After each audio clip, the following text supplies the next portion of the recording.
Hi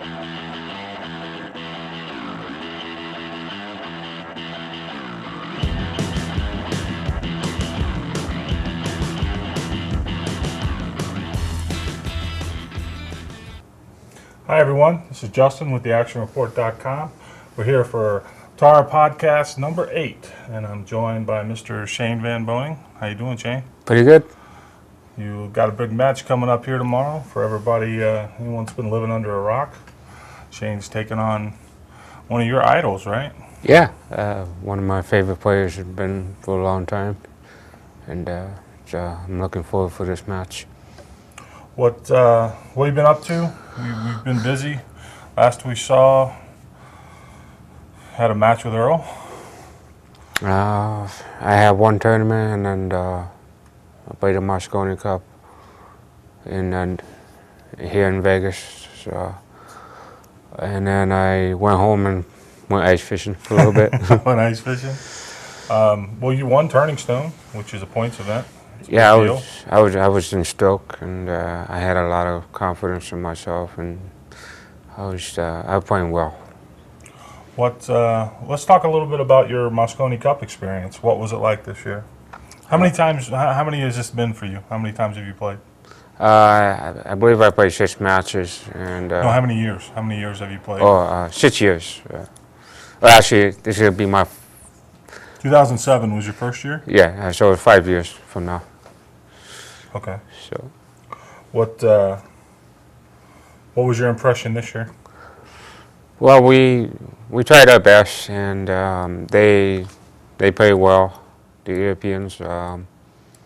So it was just we had a few bad rolls, and there should have been a couple matches that we had an opportunity, but we couldn't come from there, and it's just where the rolls are.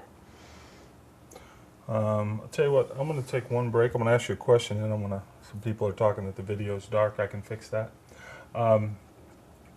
What about, I don't know.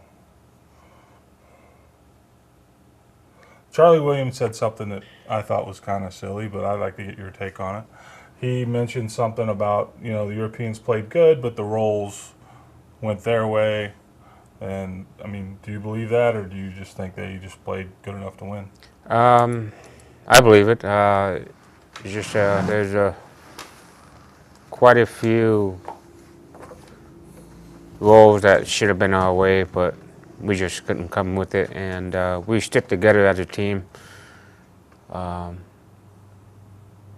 We tried our best. There was no. All I can say is that we tried our best, and we had a good experience to stay together and be as a team, and that was important. Sorry, guys, I'm trying to rearrange this here and brighten this up for you.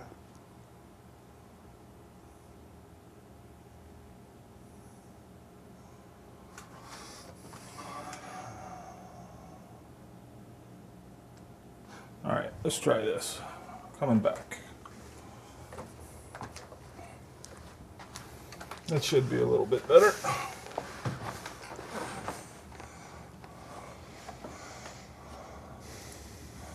How's that? There we go. A little bit more. So, Moscone was this was the first year Diamond Tables was on Moscone Cup. What'd you think of that? That table seemed to play really loose to me, just watching. Was it playing loose, or? Actually, I watched a couple shots that they did, and the pockets were big, and the tables were very easy. If we would have played on the Brunswick, I think the table might have had changed a little bit. But there were quite a few shots that I've seen that the Europeans do that they went off the rail and still went in and should never went in. But what do you think that? Well, I mean, that was a standard diamond table. I mean, it was new cloth, but that's what I don't understand is why that table played as loose as it did. Was it hot under the lights? Well, the thing that changes for that table and make it so easy is because the lights make the table dry. Mm-hmm. It makes the ball real easy to go in the pocket, and just make it a lot of loose. And not many people miss a ball on that table, and we we played well. Everybody played well. So it's just how the roles were. Okay. So we got a bunch of questions here. I'll get into these first, and then because there's some good questions here. First thing I like to do is I'd like to thank the sponsors for TAR 24, and that's OBQs, as well as Q Sports International and AZ Billiards. These questions, we started a thread on the AZ Billiards forums, which I'm sure many of you are familiar with, and we just basically asked people if they had a question for Shane, and we got some pretty good responses, and we'll just kick it off with, here's one from Basement Dweller. Not including the break shot, if you had to pick the single most important shot to practice, which shot would you pick? I would say playing off the rail and just shoot from anywhere on the table. It can be 1 inch or 2 inches off the rail, and just try to execute a lot of shots. Those shots come up a lot, and it's not very easy. And I think those are the most important shots that I do when I come to my practice session every day. Okay, and we've got same person, Basement Dweller. If you feel like you're not playing your best, what do you do to change that? What do you do to get back in stroke, back in the zone? The important that I only think of is, especially when you're playing in the match or something, just go back and think of a time where you played your best. For me, I would say I think about the match I played against Ronnie Alcano in the finals of the U.S. Open, and just go from there. Okay, and here's one from Metallicane. What type of match format do you like best? Do you like a long race or a series of short sets? Which format do you prefer? My favorite, I played so many Masters in the last 7 years of my career. The best format will be no less than race to 40. Okay. Usually the better player will overcome the match. And how do you feel about the new TAR format we've been trying out here, these races to 25, 2 out of 3 sets? they're good. There's not much of a difference than race to 40. It's a longer race. It's not a short stop. Race to 5, race 7, race 9. I mean, I'm just kind of getting tired of that, especially when I go overseas, and it's just not easy. I think long way to go to play a race to 9. For me, I would feel much better that would be a longer race. That way, I can figure out a way to get in stroke. I can figure out a way to beat the opponent that I'm gonna play, and you can't overcome that when you play in a short race to 7 or race to 9. Who, in the TAR type matches, who do you think is some of your tougher? Who are the tougher opponents to play in a TAR match like they're playing now? My toughest in the last 7 years, or the last 5 years, it's been Alice. I don't think there's anybody tougher than Alice in my whole career. The guy you're playing tomorrow, Yeah. you're 0-1 against in TAR matches. I know you guys have matched up in the Philippines, and you've done pretty good over there. Yeah, well, I mean, he's beaten me and I beaten him. I mean, we go back and forth quite a few times, and it's been a great match with Bustamante. And there's a lot of good players out there, and just one player is just another player. And the only important thing is just concentrate on your own game and playing your own game, and just go from there. Okay.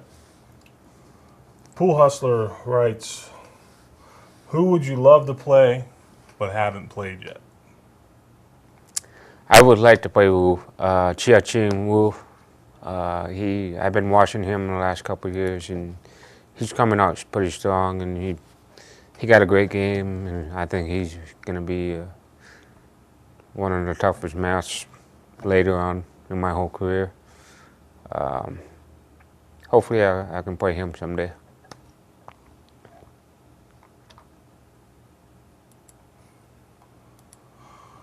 Okay, we got one more here. Actually, we got a bunch more. We've got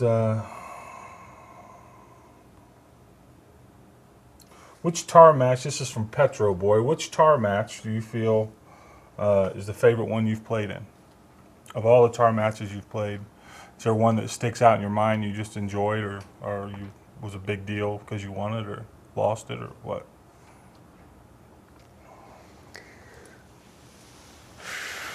I got to go back to.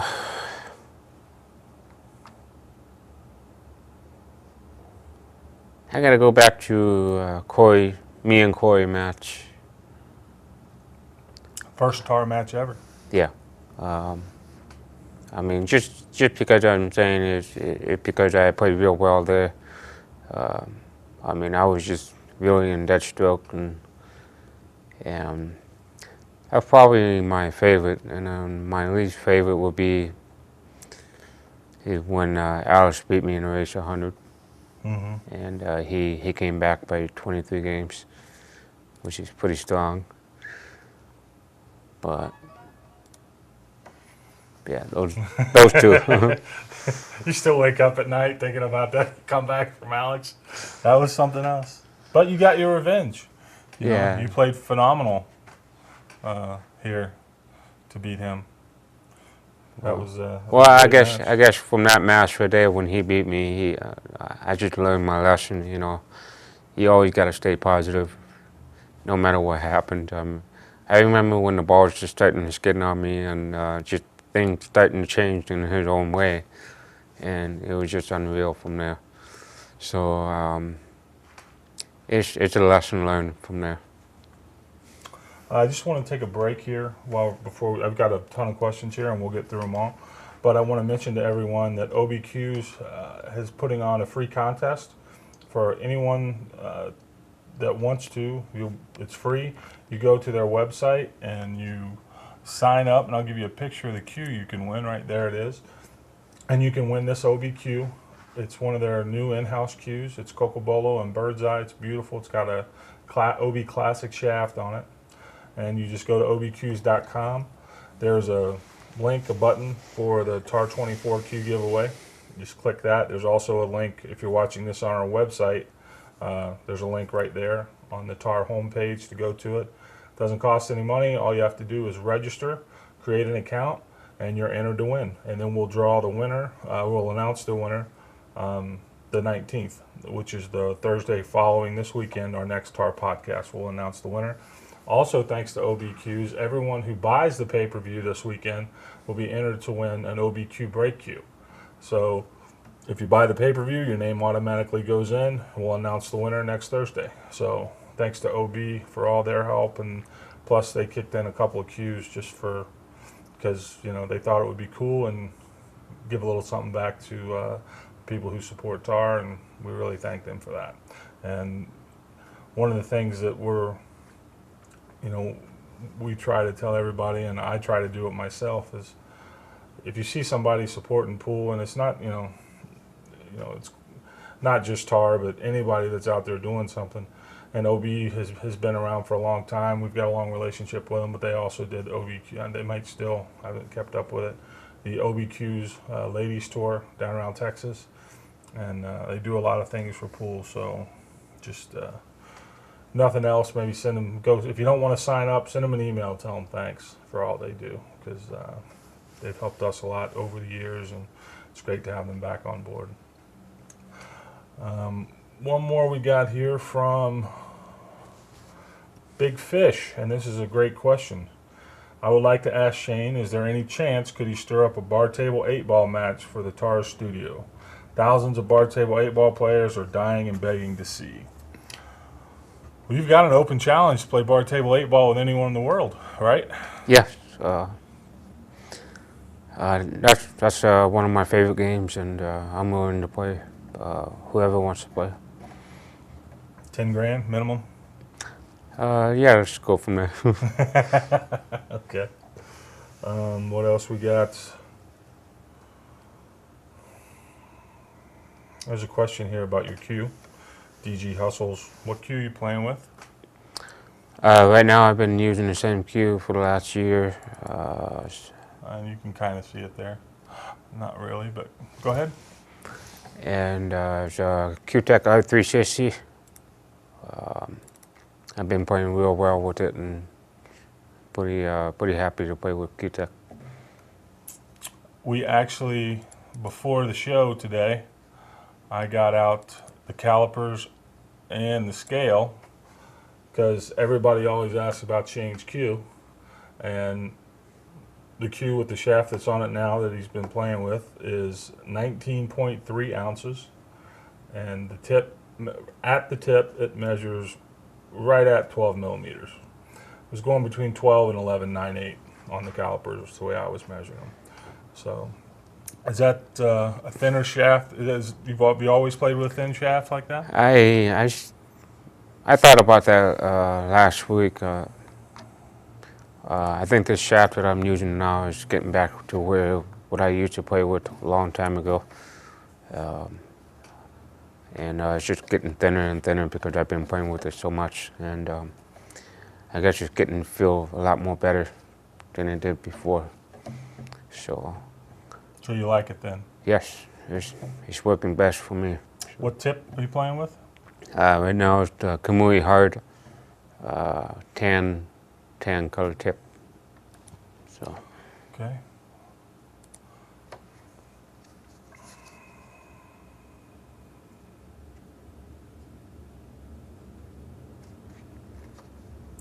There's a question here, which I don't want to get into Earl too much one way or the other, to be honest with you, but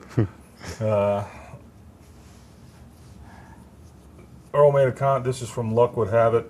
Earl made a comment about playing 2 tips off center for most shots in a previous interview. What's your opinion on that? playing 2 tips off center for most shots. That's a lot of English. how does that work? You mean breaking? No, for most shots is what this guy's saying. I didn't see the interview. Oh, okay. But if Earl did say that, and I'm sure this guy's, he saw it in the interview. That's the thing about Earl. Earl says a lot of shit. I mean, I don't even know if he believes half of the shit that comes out of his own mouth. I don't know. What do you think? How much English do you play? Well, the guy is a real genius. He can be a genius at some points. He knows what he's talking about, and everything about pool, he's right about it. He's been around for a long time. So Earl is Earl. So I mean, and he's quite a character. So That's one word for it. What else? We try to get through these. We got a bunch of them. This is a great question from College Dave. If you could recall your development as a pool player, what course of action was most important in improving your level of play? So, what was the biggest thing that helped you improve? mostly playing against other players, improving, playing against Alice. I played Alice probably 15 times, I suppose. You just learn a lot by playing other people. When you were younger, what was it? Before you got to the level where you're going to play a guy like Alex Eden? Mostly it's just the amount of time that you put in the pool table. I used to go to tournaments every week. There's a little bar table tournament in South Dakota. They have every week up in Spearfish, South Dakota. I go there I believe it's once a night, every Wednesday night, and I won that 23 weeks in a row. So, there's a couple good players from there, and anyway, it all depends on how much time you put in the table. Now, where you were from, there's some good players up there, and there's maybe some good players that not a lot of people know about. But you never I don't think you never really had like a monster player. It's not like Johnny Archer or Jose Perica played in your room, and you could go in there and spar with them when you were young or pick things up. What how did you learn? Who taught you, or was it basically I've seen that question asked a lot. Is how does a kid from bumfuck South Dakota, get to the level you're at? Um, No offense to South Dakota. well, it's the amount of time. It all takes the amount of time to play on the table. I remember when I went to college for 1 year, I would go up to Minnesota and drive back on a 3-day trip and win a tournament. And Jesse Bowman was there, and we got a lot of good players in this tournament. And eventually, I did very well. And I come back and go back to school. It's just it's just the amount of time you're gonna play. So you played a lot of pool when you were a kid. I don't know. I try to figure out how much pool I played or how many balls I hit. It's just I couldn't figure that out. So I heard a story that Greg Norman, when he was back in #1, back in 20 years ago, that he would hit 5,000 balls a week. And I was thinking the same thing. That's probably how much I hit in a week. Well, if you figure, if you play 10 ball and you run a rack of 10 ball, that's 10 balls. And 10 balls would be I know like in you- 2 minutes, Yeah. maybe. So I know you're hitting, 10 balls every 2 minutes, and so 30, that's there's a lot of calculations. So 300. I bet you hit more than 5,000 balls a week. I bet you hit. That's interesting. I've never heard it put that way. All right, this is from Mark Griffin. I'd like to say hi to Mark. He's not with us this week because he's in the great frozen tundra of Alaska. No doubt neck deep in snow. From what have I fun up there, understand. Mark. And he wants to know, there was a thread about Earl when he won his $1 million, run the 10 racks, which was actually 11. But he wants to know, what is your opinion on the odds of you running 10 racks of 9 ball, where the ball can 9 on the break counts, combos, all that good stuff, and do you think you could do it in 15? In here, this is what I'm not quite sure, but he says the shooter, he would put up, proposition would have to be put up $20,000, and the shooter would get 15 to 20,000 tries. Could you run a 10 pack in 9? Have you ever ran a 10 pack in 9 ball? I never did that on the big table, so I did that on the bar table. You have to be in your prime, and I'm sure Earl was in his prime at then, and I don't think I'm ready for that yet. So Well, he made a bunch of balls he made a bunch of 9 balls on 5. I saw one quote where I think somebody said he made 5 9 balls on the break. So, but that's an interesting situation. I don't think you'll ever see an insurance company. it's very hard.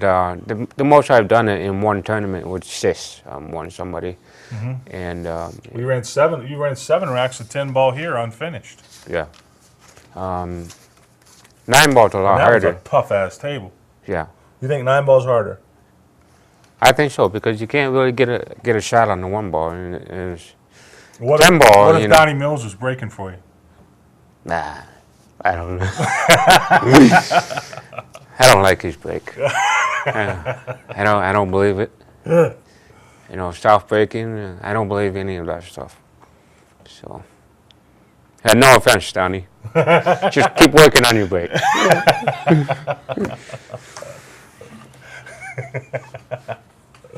All right, here we go.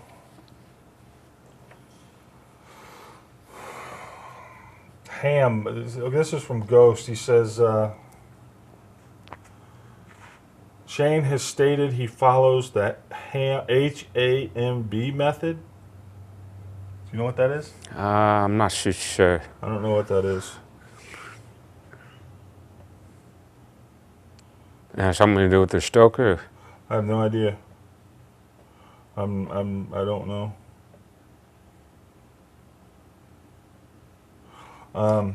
Sorry, Ghost. I can't right now get my head around your question. What you're wanting to know. Somebody wanted to know, how do you feel about Jose Perica not being in the Hall of Fame? Um, You think he should be? oh yeah, I mean, there's still time that he can be in the Hall of Fame, right? Yeah, I think so. Pretty sure.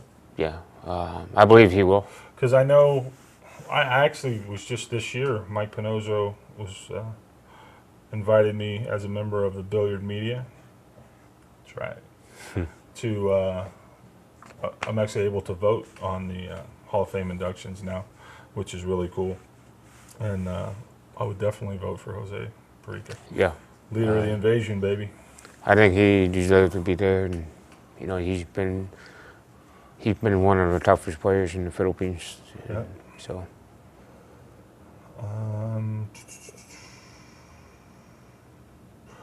420 Trooper had one. We already kind of addressed that about where you came from. And we're almost through this list, and we'll get into some TAR 24 stuff. Which Chinese players would give you the most trouble playing 10 ball? That's from Joey A. right now I think it'll be Chinese players. He said. He said Chinese players. Let's expand that to Taiwanese. I would say Ko Pin-yi. He beat me in the finals last year in the World Championship, and he won the Japan World Championship last year. Recently, he playing very well and he's breaking well, so I gotta go for him. Okay. What else we got? Somewhere, this is from West Point, 1987. I heard somewhere that he started out playing in leagues, he being you. What is your take on the various pool leagues, and do you feel they can help or hurt pool as a whole? So, did you start out playing leagues?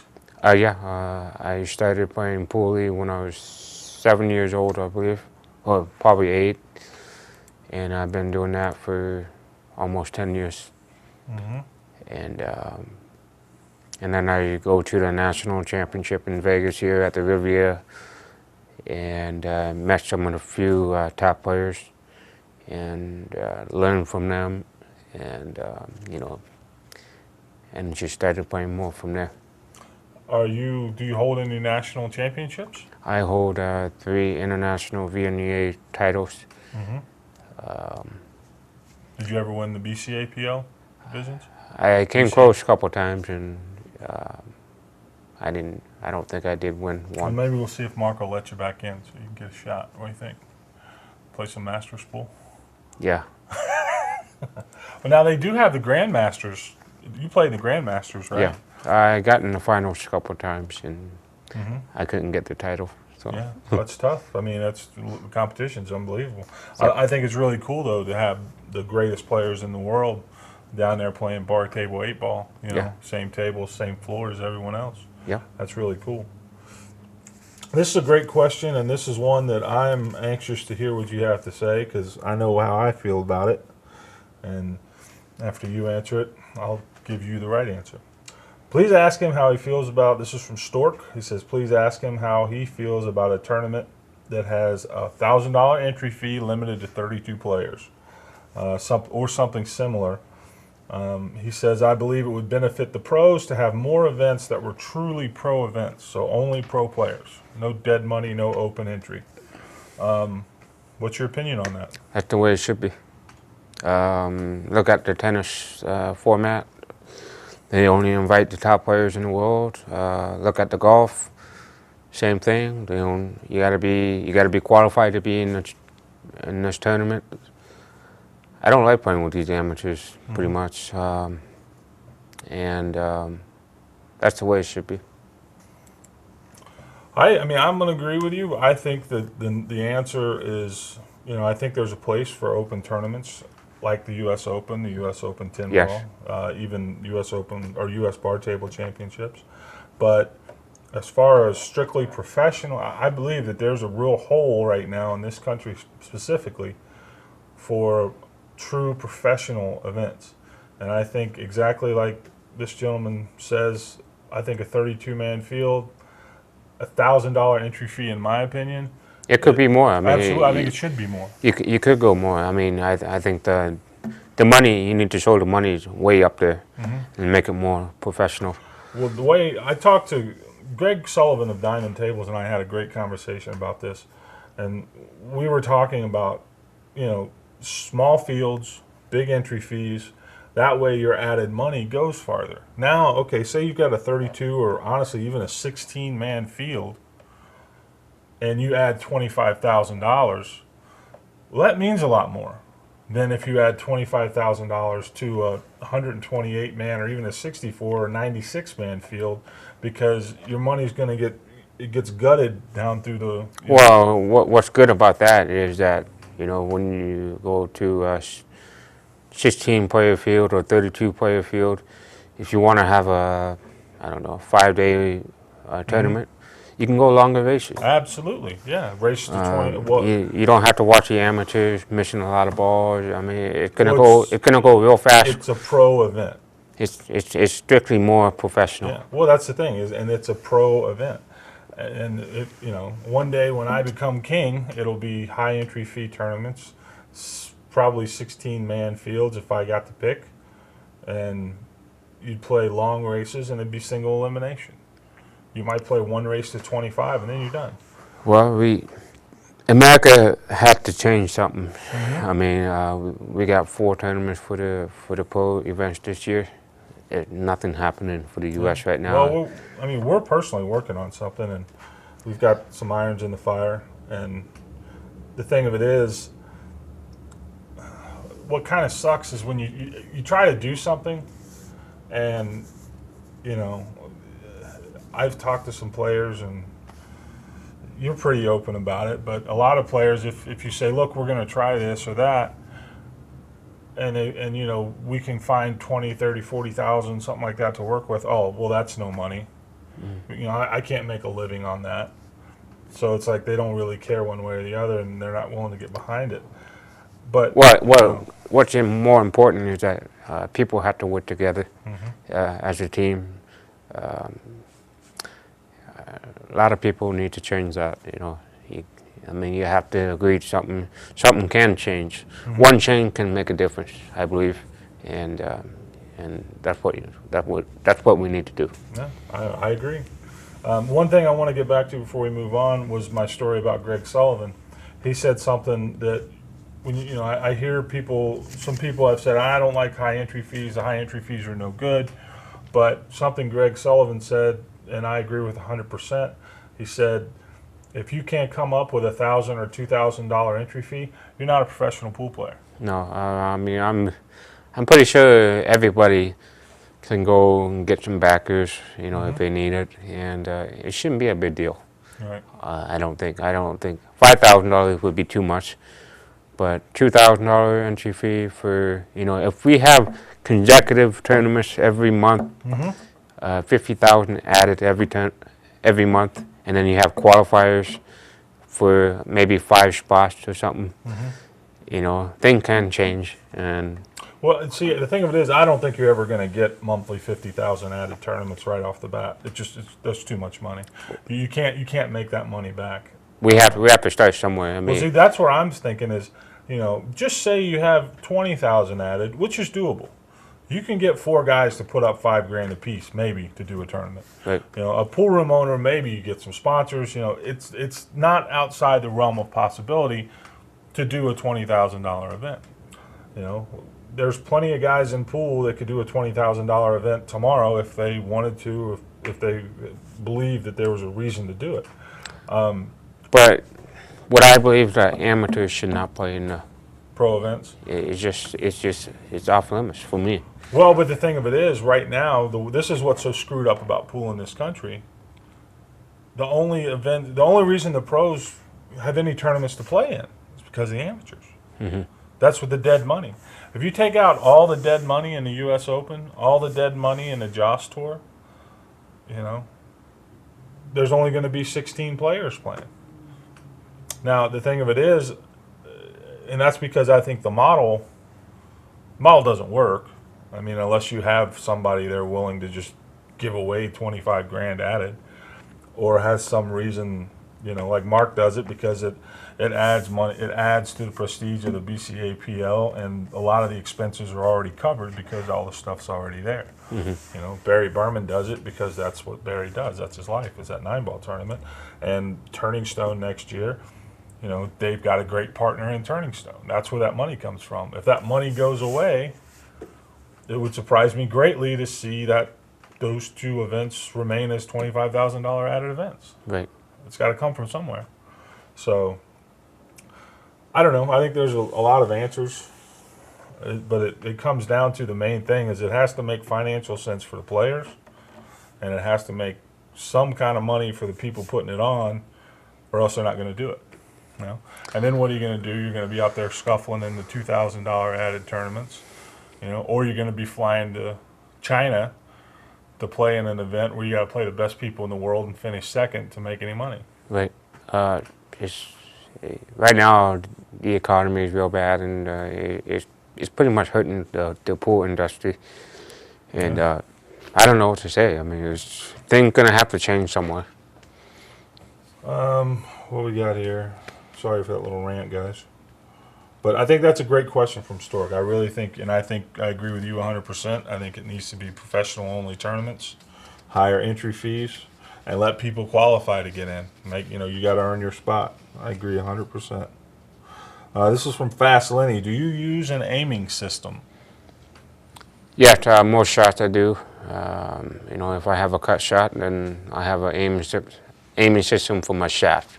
And From your shaft. Yeah, I don't use the ghost ball or whatever. I heard a lot of people use a ghost ball or something like that. I don't know what that is. So I mean, where did you learn that?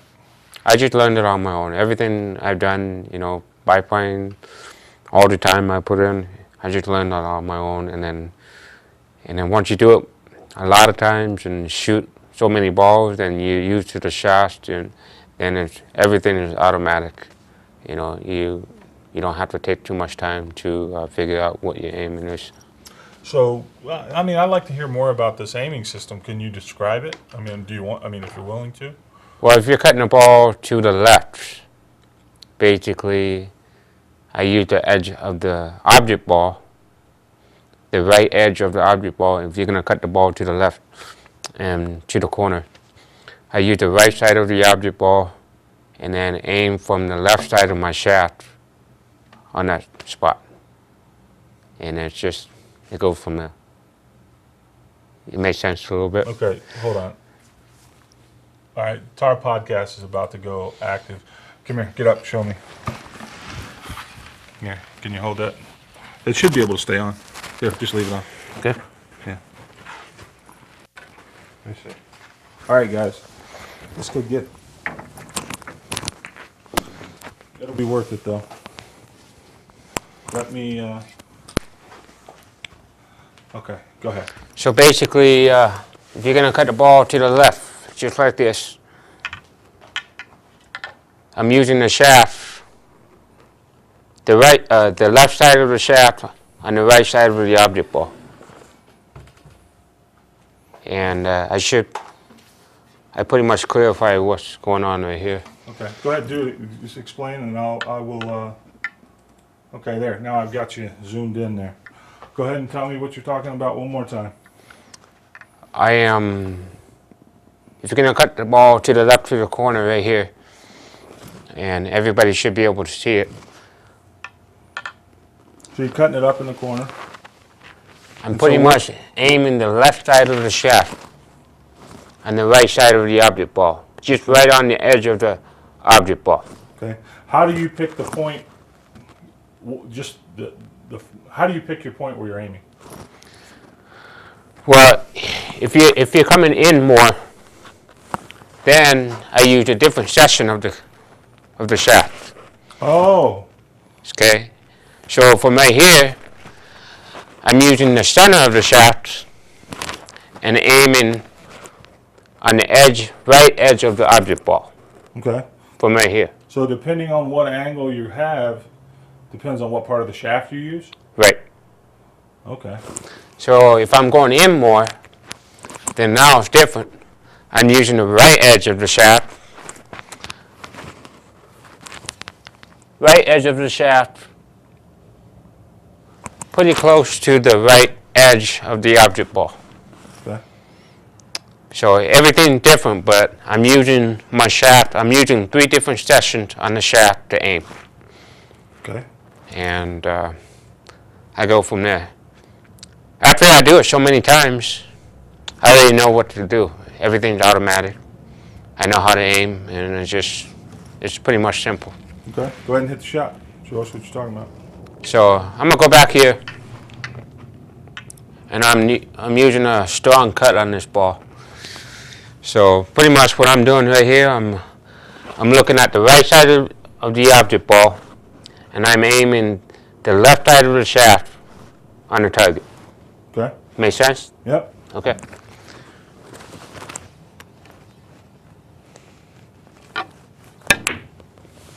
But I can't make it, but.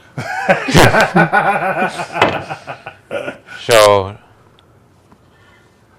that's But my how did aiming you come system. up with that system? That's my aiming system for all the shots. Okay. There's different sessions on the shaft that I use, and everything's automatic. It's a little ugly when you've got one guy running cameras and doing everything, guys. I apologize. We'll get through it. I'd like to thank Shane for that. That was pretty cool, man. A lot of people have asked how you aim and stuff like that. That answers a lot of questions. Cool. I'd be damned if I understand it. But my question is this. If that's how you aim, and it is how, I mean, you said it is. I had never used What the hell do you do if you switch shafts? I mean, what would you? How do you adjust? Do you just adjust by experience? yeah, it takes a little time to get used to it. You know, everything's the same, but there's just getting the feel of the shaft is what it is. That's interesting. And you came up with that all by yourself. Yes. There you go. Great question, Fastlane. This is kind of an interesting game, and I don't know if I mean, you're young. How old are you now? 27, 28? 28. 28. This is from Hawaii, and I would like to know what you think about how you would fare playing the way you do now, the skill level you have, if I had a time machine and I transported your ass back in time to play Moscone, Wimpy Lassiter, or Wimpy, or any of the old time great guys. Actually, Do you know much about their games? I mean, I'm not really seeing too much. Actually, I thought about that. I thought about this couple weeks ago, and I had a conversation with a friend of mine, and we were just talking about pool, and at one point, I said, I wish I can go back 30 years ago and see what their game would be compared to mine. And I mean, I'm not going to say they're not good or anything. I mean, just, you know, that's their prime in pool, and I want to go back there and see what I can do with those guys. So, Think you like your chances? and pretty much, you know, they probably never played 10 ball back then, I guess. So, I mean, they all play 9 ball, and I can't say that I like my chances, but Yeah, you like your chances. I don't know. I never know. Right. So, I mean, they could be better than me. I'm not too sure. There was one more here. Let me fix this camera one more time since I got it screwed up. But somebody asked a question about straight pool. Do you play it? Do you like it? Do you not like it? I don't like it. There's no straight pool tournaments, and I got no interest in playing. So, no interest in the straight pool. No, actually maybe I'll fall into it and then I start to like it more. And If there were tournaments, would you practice it? Would you play it? Yes. wow, How about this? Here's a question for you. And this is something, God, I hope someday somebody does it. But let's say someone put up a giant prize for anyone able to beat Willie Moscone's record of 590. What is it? 590 what? I'm not too sure. Chat room, what do you got? What's Moscone's record? 590 what? 590. I was 526, 528. 526 sounds right. I don't know where I got 590 from. All right. Anyway, over 500 balls. But if there was a $500,000 prize, would you lock yourself in the room and play I would pool? pretty much lock myself for 2 weeks. Just 2 weeks to try to win $500,000? No fishing and pretty much locked myself dead on the pool table. Yeah, and that was like, this guy said 2 weeks for Thorsten. I'll do whatever I can to get the money. So, Okay. but right now, I got no interest in it. Right on. Now, what else is there to talk about? Let's talk about TAR 24, man, the reason we're here. What's your history with Francisco? And We've been playing a lot in the Philippines. We played quite a few Masters, and he got the edge of me. So he beat me quite a few times than I beat him. And he's pretty strong. So I remember I had him down race 217. I had him down 16. I believe it was 16-13. And I missed an easy 5-ball, and he finished the setup from there for quite a few dough. So he's unbelievable. He can really play. He plays real well with offense shot, banks, and I really like his game more than anybody else. sorry, guys, I just got to fix Shane's mic here. Got a little funky when he was up there showing us his aiming method of the stick. I think I got her squared away now. What else? So, what's it like for you to have went from being, a young player, you're still a young player, and now you're playing these giants, you're the guys you watched growing up, these monsters. What's that like for you? I had a dream, back when I was young, and I dreamed that I want to be one of the top pool players in the world and play with all these guys. And it takes a lot of work and a lot of time to put into it. I can't believe how much time I put into it the last 5 years, 6 years. Mm-hmm. And it's a lot of work. So a lot of people might say, oh, well, he's so lucky he can be top pool players in the world, and it doesn't really bother me, but they don't understand how much time you got to put into it. And I don't think those people will put in that much time, because they might just practice for 1 hour and then quit. Mm-hmm. For me, I'll practice for 12 hours. The most I ever put in one day is 17 hours straight. Yeah. So I don't think anybody can do that. Yeah. So it's a lot of work. Well, now that you've gotten there and you're at that level, you're one of the few American players, your travel schedule's brutal. And, and Francisco, that guy's been flying all over the world for 20 years. Actually, I'll fly to the moon. The tournament up there.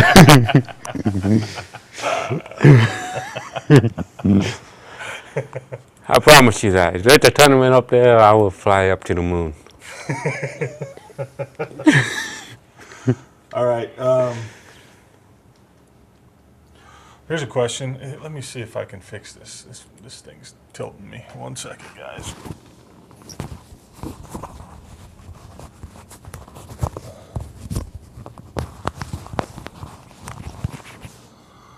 That'll do it. Okay. Great question was, what's your structure for practice? I mean, how do you get out and you just hit balls, or do you do drills, or when you were coming up, you know, did you have a structure like, okay, I'm going to work on this like this for so long, or how did, I mean, what was your, because the old saying is, you know, practice doesn't make perfect, perfect practice makes perfect. You know, you can practice doing the wrong shit and never get anywhere.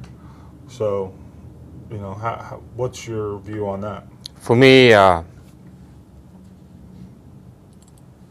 just practice hitting balls and break and run, break and run, break and run, and then just do that for hours, and then you're starting to feel real good. And then I go back into my mind and say, hey, what shot you hate the most? Playing off the rail, uh, draw shots from the rail, or whatever. For me, I don't like playing off the rails very much, and that's what I work on the most because that's going to come up a lot. You got to execute very well from there, and it takes a lot of work to figure that out. So whatever comes back in your mind and saying, "Oh, I hate this shot," I just go back in there, I work on it and work on it, and then it just start and get real easy from there. You know, it's interesting because every professional, every great player that I've studied at any sport has said exactly the same thing. Well, look You at work on your Earl. weaknesses. What do Earl work on every day? Mm-hmm. He practices off the rail every single day. And I never seen a guy like that will play off the rail, shoot fire balls in from the rail. I mean, he executes so well, Mm-hmm. and he uh, he works real hard. He got the desire for the game, and nobody can be like him. You know, Mm-hmm. Thank he God. he's one of the greatest players out there, and Without a doubt. that's what it takes, and that's what he does to be the top pool players in the world. He practiced so hard Mm-hmm. and got the desire for the game. Yep. Where are we at? Anybody got any questions?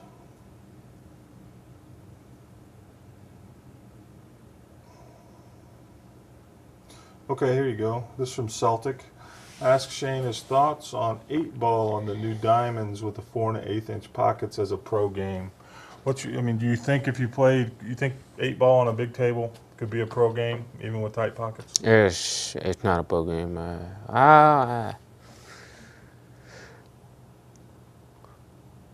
I don't think 8-ball would be my pick for to be a professional game. That's hard to say. I mean, I will pick 10-ball or 8-ball would be the only game for the professional level. Um, Especially tight pockets, like this table right here. This is probably the best table you can ever play on. And it doesn't get any better than this. You know, you can miss the shot sometimes, and this is more professional right here. Okay. Where are we at? Yeah, great question. Give me a prediction for the match, Star 24. The match is going to be close. If I can get him on the first day, I can probably get him 25 to 21. First day? Yeah. It's going to And go 2 days or 3? I'm pretty sure he's going to play good. I mean, he's always played great. And I've always had trouble beating him. A lot of people are saying on the AG Billies that he can't play anymore. He's too old. Shit. Well, it's not true. It's not true. So I mean, I played him many times in the Philippines, and he's been beating me, and I've been having trouble beating him. So it's going to be a great match. 2 days or 3? It's probably more likely going to go 3, but we'll see. Okay. Who else we got while we're going on? Who's the thorn in your side? Like, who's a guy that's real tough to beat? I got a guy. I want, and you know, we got to get you and Dennis Orcullo to get down one way or the other.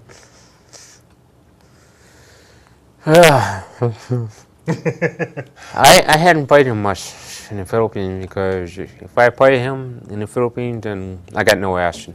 Yeah. So that's why I hadn't been playing him. I played him probably 2 times, and that was it. In the last 5 years that I've been to the Philippines. I played Ronnie Alcano, Dennis, Bustamante, and Carlo Beato. I mean, many other Filipinos out there. Dennis is the only guy to stay away from, and I'm gonna have to start playing him pretty soon. So that would be a great match. Let me just ask real quick here, because the levels have been acting kind of funny. How's the sound for everyone in the chat room? I know it's a little late to figure that out, but I've been watching it on the monitors and it's been looking fine. But I saw one comment. A little better.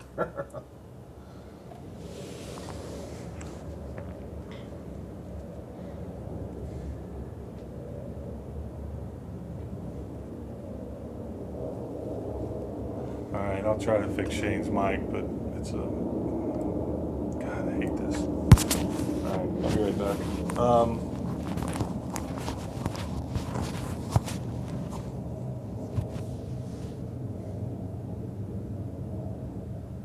I don't know, somebody give me a question for Shane here.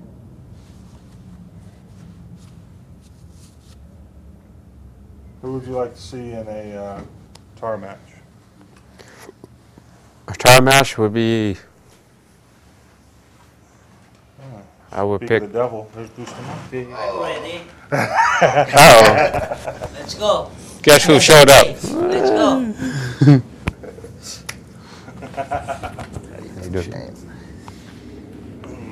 Wow, that's a tight package. Why you make tight package? You don't like tight pockets?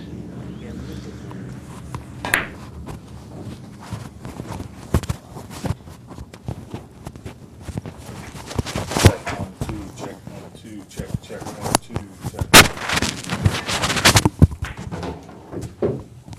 Yeah, set that down. Try to go with a stick mic here. How's this? Check 1 2. How was your trip, Francisco? Bad. Can't sleep. No sleep? No, I sleep like 5 hours. I arrived yesterday night. 2 hours. Here you go. Come over here. We're doing a stream. We got a podcast going. Oh, can I take a Oh yeah, absolutely. Go ahead. please? Yeah, they just been in the. Oh, by the way, I never say hi because I know you're busy. Happy New Year, Justin. Happy New Year, buddy. All right. It's a little bit difficult here trying to wrangle the whole show and be in front of the camera. Oh. We'll get Boosty out here in just a minute. Here. Let's try this. Put that on. I'll just hold it. Yeah, well, here. I can hold it.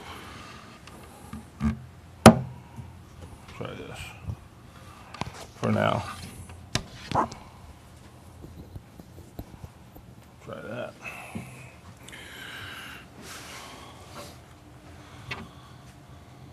And we'll get Bustamante out here and see what he has to say. How's the level on this mic?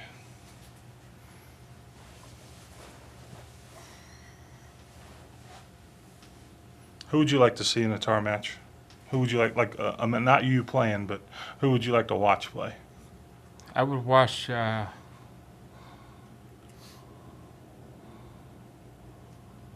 Probably Allison Earl. I think that would be a funny match there. Here, let me get a chair for Francisco here. Let's get you a chair, buddy. There you go.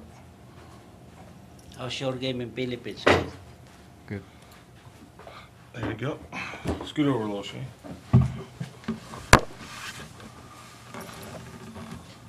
So what do you want me to say to Shape? Bad or good?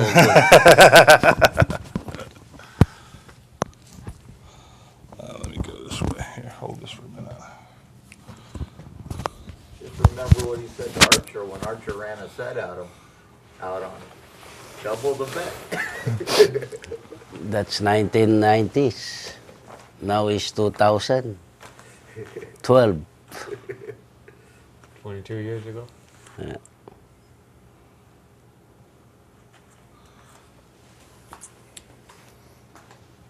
All right. Let's see if we can check the levels here. Might be too hot. Too low. Can you tell us a story about that? First of all, welcome. Nice, great. It's great to be here. Thank you, sir. It's my pleasure to play with this guy. That's awesome. Just real quick, can you tell us a story about the set with Johnny Archer and the break and run 13? How did that all go down? Well, because in Philippines, we don't care how, if the guy beat me like... Give me 1 second. I gotta Okay. change something up here.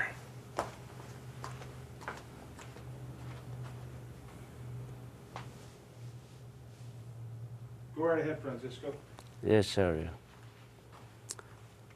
Yeah, and I was hot that time, and I played Johnny Archer. The first set, I beat him 11-13, and then the second set, he beat me 13-0. And then I like to play more, and they think I gonna stop, and I say I want to play one more and double the bet. And then we play, and I beat him the same thing, 11-13 again. And because that time, we don't care, because I played that many times in Philippines, and the guy beat me like 4-0, 6-0, and I still playing. That's why I have that experience. And when I play Johnny, it's like I don't care, if he beat me 13-0, and I like to play again.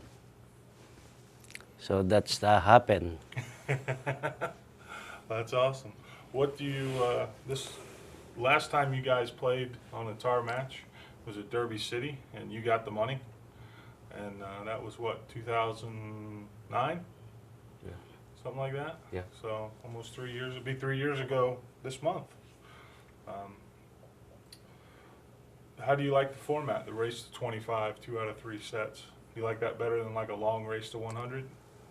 Well, for me, it doesn't matter what race, because in Philippines and Shane, we always play a long set, race to 21. It depends how you like.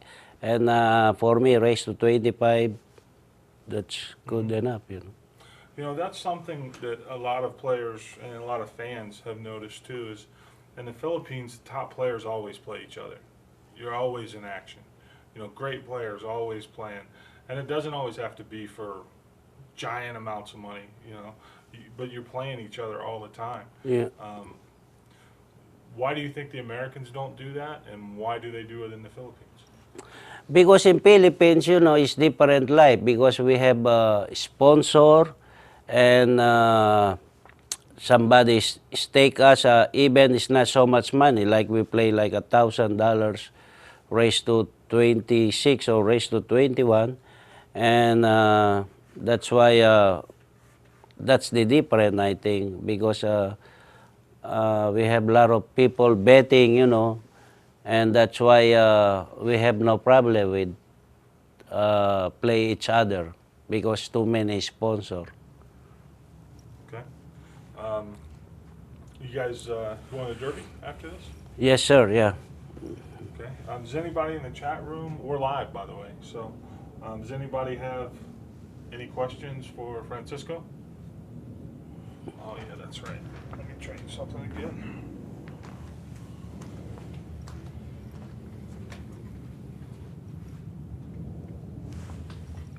You look good. Fit. Check 1 2, check 1 2. Sorry, guys. It's real hard to do sound when you can't monitor it. Okay. What kind of questions we got for Mr. Bustamante? Okay, there's a question. How has your game changed over the years, and where do you feel like you're at right now? Do you feel like you're playing as well or better or than you always have? Or Well, for me, I play it's okay, you know. It's not bad, not good, but fix something. Go right ahead. Keep talking. it's changed a lot of things, you know, especially if you're going a little bit older, you know. It's a lot of change, especially the what do you call the stroke, you know, the stroke, and it's no more like 20 years ago, you know. But it's very important. It's still playing. I still playing good. That's the important. Have you still been playing a lot of money games in Philippines nowadays? Not really, because it's not too many action. It's a lot of action outside the Manila, it's like in province, but you have to sweat a lot. It's no air condition in outside, you know, and it's a lot of action there. I got a question. Where did you get your stroke? How did you come up with that? You've got a world famous.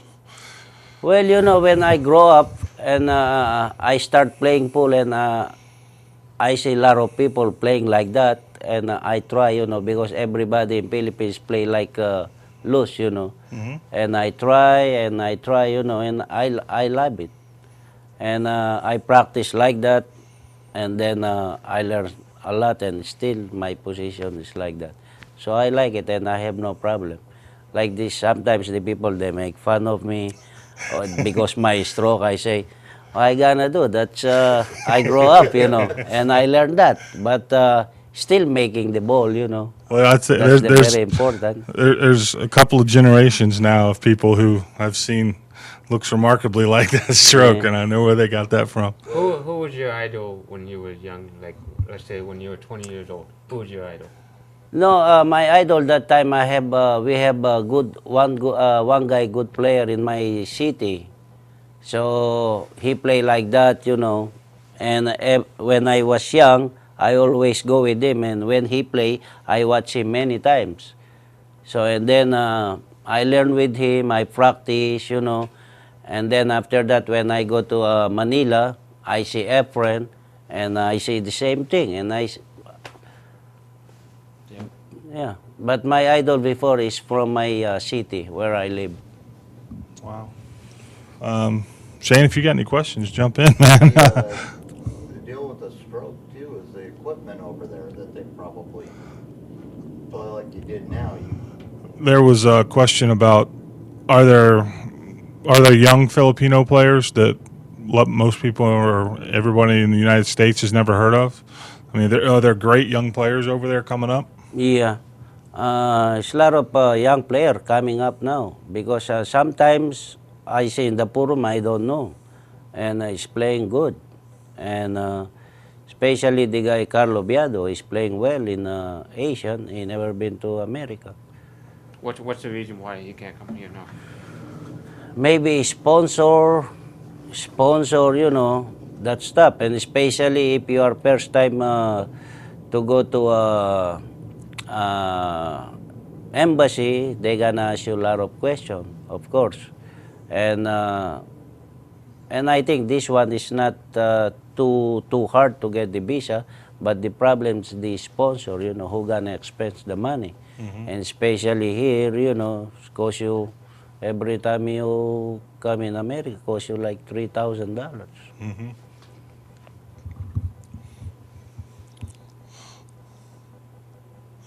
There was a question. It was for both of you guys. How do you deal with anxiety, or when do you get nervous or pressure? How do you deal with that? Well, I always get pressure when in the beginning, and then especially the score is close. You know, that's I got pressure. But when I was playing, like when I was in Germany, I never feel this pressure because I'm hot that time. You know, but now it's changed. So I got pressure right now, especially the score is close, and in the beginning, always pressure with me. Okay. Shane? I think for me, I used to get a lot of pressure for myself, but I'm growing up now and I'm getting more mature. Like, I don't really care anymore. I just like to play pool and I'm just enjoying myself. Yeah, So, that's the right thing. When I Let me was see. like Your that, mic wasn't working there. all I have to do just play, hit the Let me see. balls. Here, we'll just use this stick mic. Set that down. Hit me with that answer one more time. for now, I'm older now. That when I was younger, I used to have a lot of pressure for myself, and right now that I'm older, I'm more mature for myself, and I don't really care what's going on, and I just enjoy playing pool, and just try to enjoy myself more. Okay. How does the air conditioning affect play in the Philippines? I mean, you go from, I'm guessing it can change the tables quite a bit going from somewhere that's nice and cool and dry to. Yeah, that's a little bit tougher because in Philippines sometimes we play a table like the rails bounce a lot, and then the weather. But I have that experience so many times. So for me, I think I have no problem with that. Okay. And especially here in America, I've been here many times, so I Right. like it. Especially Las Vegas. Shane, do you, when you go to the Philippines, are the conditions, are they a big deal? Yeah, because I think one time when I played a match, I think I was playing you or maybe somebody else, and everything was going fine until somebody turned on the air conditioning, which made the table wetter, and I couldn't draw the cue ball. That's true. And I figured it out that, don't play by the air conditioning. And this air conditioning was blowing on the table. It was so unreal. And I was thinking they were cheating somewhere. So, I mean, I'm going to let that go. So. No, the owner, he want to save money because he's no people, and then the air condition, he put like three, and then he take the two air condition, only one is working. And then, of course, the table is sweating, and bounce a lot. I've already asked Shane for his prediction on the match this weekend. Let me go ahead and ask you yours. What's your prediction for the first day, race to 25? Where is my prediction to play Shane, especially I love to play Shane every time, and I love this guy because he come in Philippines many times. He treat me good, I treat him good, and I love it, I try all my best, to play with him and beat me or beat him, but I always try my best, and I love to play with him because he's the best right now. Okay. So what's your prediction? You gonna win tomorrow? First set? Obviously, Well, you it's think you're hard gonna to say. win. I hope I win.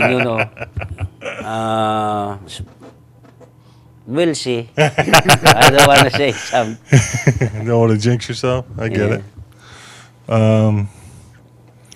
There's a question here. Are you living in the Philippines now? Have you relocated permanently from Germany to the Yes, Philippines? sir. Or? Yeah, I moved in Philippines 2003. Okay. Now I live in Manila. Okay. What kind of cue are you playing with now? Still Berkey. Bear cue? Yeah, from Germany. Okay. What kind of tip do you play with? Elf Master, fresh, medium hard. Okay. One of the milk duds or just a regular one? Just Like with the regular, pressed ones, Yeah, fresh one. Yeah. I buy that in when I was in Japan. Okay. They press it. All right. Is that a low deflection shaft like a Predator or an OB shaft or Normal shape. regular shaft? Yeah, regular shape.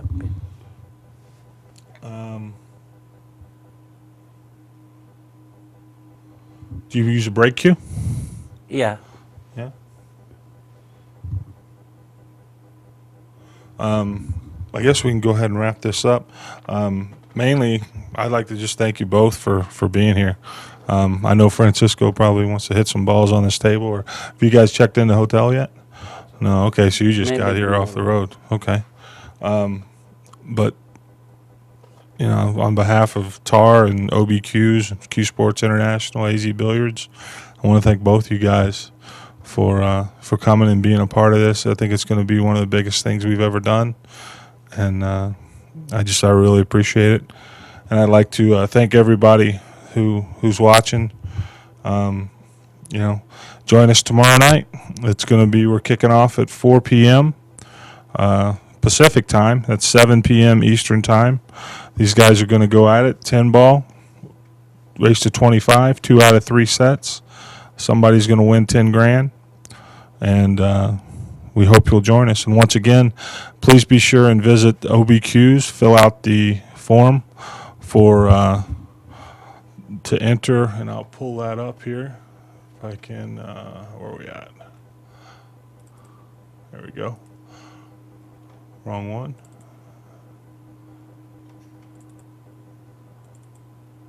Is that right? There we go.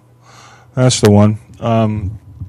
Enter to win a free cue, and then anybody that buys the pay-per-view tomorrow is also entered to win a free OB break cue. So I'd like to thank Royce and the whole crew at OB for all their help and support. Also like to thank Jerry and Mike at azbilliards.com for their help, as always, and Q Sports International, and Mark Griffin and the whole crew over there. So, guys, is there anything you want to say before we go? Anybody out there you want to say anything to? I want to say thank you for all to be here, and it's going to be a great match with him. Bustamante here, and I'm looking forward to it. So. Francisco, anybody you want to say anything to? Or Yes, I want to say thank you to Tar, Justin, and Mark Griffin for invite me here, and the people they want to watch tomorrow, and I hope gonna be a good match, and thank you again for inviting me. Well, thank you for coming. We appreciate it. And with that, we're going to wrap it up. Thanks, everybody. And join us tomorrow, 4 o'clock. We kick off. See these two great champions go at it. Thank you.